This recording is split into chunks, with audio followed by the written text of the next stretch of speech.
کہتے ہیں ایک شخص نے حضرت علی رضی اللہ عنہ سے پوچھا، اے علی، کیا یہ کائنات ایک دن ختم ہو جائے گی؟ آپ رضی اللہ عنہ نے فرمایا، ہاں، جب ہر شے اپنی ابتدا کی طرف لوٹ جائے گی۔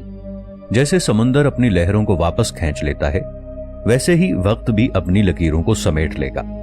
آج سائنس اسے بگ کرنچ تھیوری کہتی ہے کہ کائنات ایک دن واپس سمٹ جائے گی، جیسے کسی نے فلم کو ریورس چلا دیا ہو۔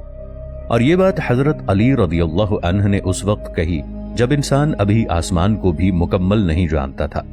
ایک اور شخص نے پوچھا، یا علی، روشنی اور اندھیرا کیا ہے؟ حضرت علی رضی اللہ عنہ نے فرمایا، روشنی علم ہے، اندھیرا جہالت، اور اللہ نے کائنات کو علم سے روشن کیا، پھر اندھیرے کو ایک پردے کی طرح رکھا تاکہ انسان تلاش کرے۔ آج سائنسی زبان میں یہی تصور ڈارک میٹر اور ڈارک انرجی کے نام سے جانا جاتا ہے، ایک ایسا اندھیرا جو سب کچھ تھامے ہوئے ہے مگر خود نظر نہیں آتا، جیسے علم جو چھپا ہوا ہے مگر سب کچھ اس سے چل رہا ہے۔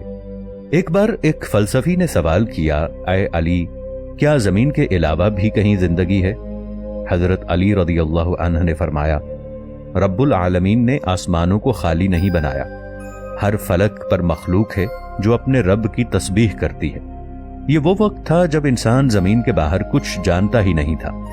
آج ناسا کے سائنسدان ایکزو پلانٹس اور ہیبیٹیبل زونز کی تلاش میں ہیں، اور قرآن اور علی رضی اللہ عنہ کے یہ الفاظ حقیقت کا دروازہ کھول رہے ہیں۔ ایک نوجوان نے حیرت سے پوچھا، یا علی رضی اللہ عنہ، کیا انسان کے اندر کوئی کائنات چھپی ہے؟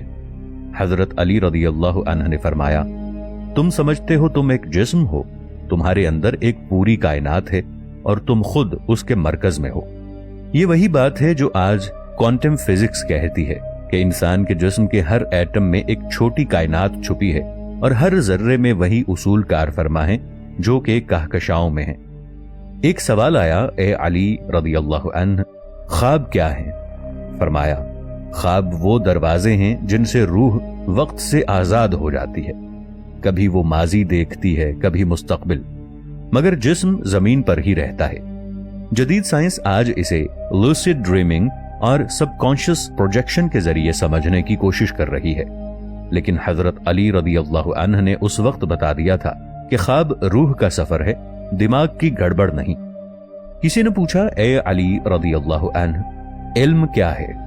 آپ رضی اللہ عنہ نے فرمایا، علم ایک ایسی روشنی ہے جو اللہ جس کے دل میں چاہے ڈال دیتا ہے۔ نہج البلاغہ حکمت 147۔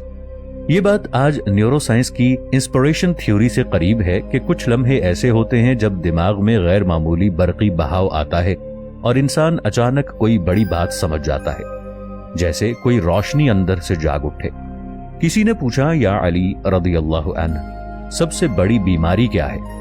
آپ رضی اللہ عنہ نے فرمایا، دل کی سختی، کیونکہ جب دل پتھر بن جائے تو نصیحت اثر نہیں کرتی۔ غرر الحکم، یہ روحانی جملہ آج سائنسی معنی رکھتا ہے۔ سائنس کہتی ہے کہ سٹریس اور نفرت دماغ کے نیورل پاتھ وے کو بدل دیتے ہیں، جس سے انسان میں احساس رحم کم ہو جاتا ہے۔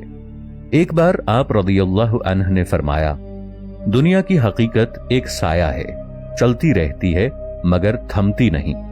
نہج البلاغہ حکمت 131۔ یہ الفاظ آج کی ریلیٹیوٹی سے میل کھاتے ہیں۔ سائنس کہتی ہے کہ وقت اور مادہ دونوں مسلسل حرکت میں ہیں، کائنات میں کوئی چیز مطلق طور پر ساکن نہیں، وقت بھی بہتا ہے، روشنی بھی اور انسان بھی۔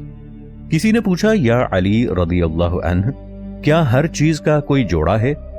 آپ رضی اللہ عنہ نے فرمایا، اللہ نے ہر چیز کو جوڑوں میں پیدا کیا ہے تاکہ ایک دوسرے سے پہچانی جائے۔ غرر الحکم، یہی اصول کوانٹم فزکس میں میٹر اینٹی میٹر سیمیٹری کہلاتا ہے، جہاں ہر ذرے کا الٹ وجود ہوتا ہے، پلس کے مقابل مائنس، الیکٹران کے مقابل پروٹونز۔ حضرت علی رضی اللہ عنہ نے یہی حقیقت 1400 سال پہلے بیان کر دی تھی۔ ایک اور سوال ہوا، یا علی رضی اللہ عنہ، کیا انسان ایک ہی دنیا میں جیتا ہے؟ آپ رضی اللہ عنہ نے فرمایا، نہیں، انسان دو جہانوں میں بستا ہے، ایک جہاں وہ سانس لیتا ہے اور دوسرا جہان وہ جہاں اس کے اعمال گونجتے ہیں۔ نہج البلاغہ